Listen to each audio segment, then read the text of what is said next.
ای عزیزه جون رابر همسایه برانگیمون ایکو ها قدی زنش جنگ کدای میگن ها شنیدم دینا همونجا رزبار کدسته بودن خود دوری نیست اوضاعشون میایا ماشین نبودم خوی رازبور جنگ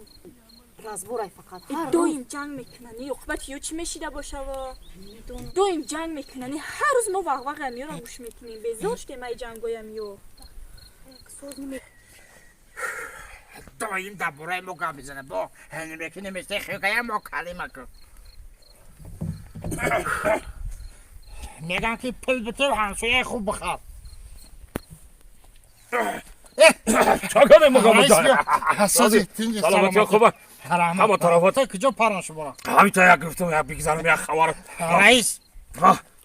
شما یه آدمای با آبرو خب شما خیلی آدم میفهمیدگی با آبرو که هستین مقصد شما رو خلق باور کرد که رئیس محله رئیس محله آخه رئیس محله یعنی که شما رو خلق باور داره باور داره رئیس جون ها همین همسایه را دیدی؟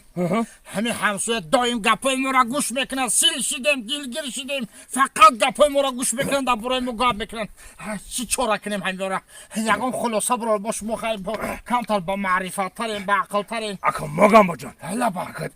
ای بای مقصد داری همسایگی یک من جنگ میدونم ای با یکم خلاصه برای چکا کنم من آخه جنگ جنجال کردن نمیزه با ای با یک دانی داری همسایگی خو اینا گوش کن بگی دیوال بگی همیشه را فهمیدی اینا بگی خانه تا دیوال بگی تمام همیشه را دیوال آخه رئیس ها این کار من اصلا نمیکنم برای چه من اینجا که دیوال بگیرم ها با ما گپای او را نمیشنوم